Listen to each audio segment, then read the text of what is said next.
ಕಾಂಗ್ರೆಸ್ನಲ್ಲಿ ನಾಯಕತ್ವ ಬದಲಾವಣೆಯ ಚರ್ಚೆಯ ವಿಚಾರ ಇದ್ದೇ ಇರುತ್ತೆ. ಕುಟುಂಬ ಮನೆ ಅಂದಮೇಲೆ ಗೊಂದಲ ಇದ್ದೇ ಇರುತ್ತೆ ಎನ್ನುವಂತಹ ವಿಚಾರಕ್ಕೆ ಸಂಬಂಧಪಟ್ಟ ಹಾಗೆ ಇಲ್ಲಿ ಹೇಳಿಕೆಯನ್ನ ಕೊಟ್ಟಿದ್ದಾರೆ ಎಬಿ ಪಾಟೀಲ್. ಕಾಂಗ್ರೆಸ್ನಲ್ಲಿ ನಾಯಕತ್ವ ಬದಲಾವಣೆಯ ಚರ್ಚೆಯ ವಿಚಾರ ಇದೇ ವಿಚಾರಕ್ಕೆ ಸಂಬಂಧಪಟ್ಟಂತೆ ರಿಯಾಕ್ಟ್ ಮಾಡಿದ್ದಾರೆ ಎಂಬಿ ಪಾಟೀಲ್. ಕುಟುಂಬ ಮನೆ ಅಂದಮೇಲೆ ಗೊಂದಲ ಇದ್ದೇ ಇರುತ್ತೆ, ಇಲ್ಲಿ ಯಾವ ಚರ್ಚೆ ಮಾಡಿದ್ರೂ ಕೂಡ ಉಪಯೋಗವಿಲ್ಲ, ಹೀಗಂತ ಬೆಂಗಳೂರಿನಲ್ಲಿ ಸಚಿವ ಎಂಬಿ ಪಾಟೀಲ್ ಹೇಳಿಕೆಯನ್ನ ಕೊಟ್ಟಿದ್ದಾರೆ.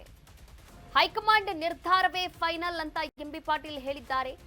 ಅದರ ಜೊತೆಗೆ ಕೆಪಿಸಿಸಿ ಸ್ಥಾನಕ್ಕೆ ಸತೀಶ್ ಕ್ಲೇಮ್ ಮಾಡಿದ್ದು ನನಗೆ ಗೊತ್ತಿಲ್ಲ, ಸತೀಶ್ ನನಗೆ ಆತ್ಮೀಯ ಸ್ನೇಹಿತ, ಅವರು ಅರ್ಹರಾಗಿದ್ದಾರೆ.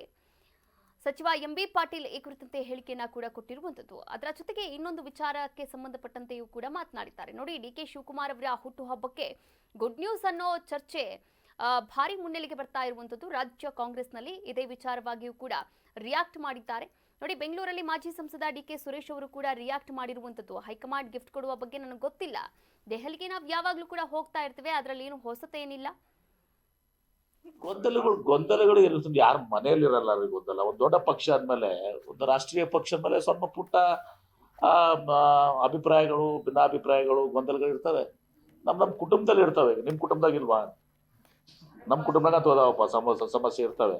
ಹೈಕಮಾಂಡ್ ಭೇಟಿ ಆಗ್ಬೋದು, ಹೇಳ್ಬೋದು, ಕ್ಲೇಮ್ ಮಾಡ್ಬೋದು, ಬಿಡ್ಬೋದು.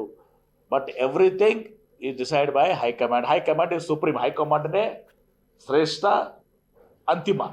ಸತೀಶ್ ಜಾರಕಿಹೊಳಿ ಕ್ಲೇಮ್ ಮಾಡಿದ್ದು ನನಗೆ ಗೊತ್ತಿಲ್ಲ. ಅವರು ಸಮರ್ಥರಿದಾರ. ಇಷ್ಟು ಮಾತು ನನ್ನ ಸ್ನೇಹಿತರು, ಅವರು ಸಮರ್ಥರಿದಾರ, ಅವರು ಸಂಘಟನೆ ಇದೆ. ಗೊಂದಲಗಳು ಇರುತ್ತೆ, ಯಾರ ಮನೆಯಲ್ಲಿ ಇರಲ್ಲ ಗೊಂದಲ. ಒಂದು ದೊಡ್ಡ ಪಕ್ಷ ಆದ್ಮೇಲೆ, ಒಂದು ರಾಷ್ಟ್ರೀಯ ಪಕ್ಷ ಮೇಲೆ ಸ್ವಲ್ಪ ಪುಟ್ಟ ಅಭಿಪ್ರಾಯಗಳು, ಭಿನ್ನಾಭಿಪ್ರಾಯಗಳು, ಗೊಂದಲಗಳು ಇರ್ತವೆ. ನಮ್ಮ ಕುಟುಂಬದಲ್ಲಿ ಇರ್ತವೆ. ನಿಮ್ ಕುಟುಂಬದಾಗ ಇಲ್ವಾ? ನಮ್ಮ ಕುಟುಂಬದಾಗ ತೋದವಪ್ಪ ಸಮಸ್ಯೆ ಇರ್ತವೆ. ಹೈಕಮಾಂಡ್ ಭೇಟಿ ಆಗ್ಬೋದು, ಹೇಳ್ಬೋದು, ಕ್ಲೇಮ್ ಮಾಡ್ಬೋದು, ಬಿಡ್ಬೋದು. But everything is decide by high command. High command is supreme. ಹೈಕಮಾಂಡ್ನೇ. ಕರ್ನಾಟಕ ನ್ಯೂಸ್ ಬೀಟ್ ಫಾಲೋ ಮಾಡಿ, ಸಬ್ಸ್ಕ್ರೈಬ್ ಮಾಡಿ.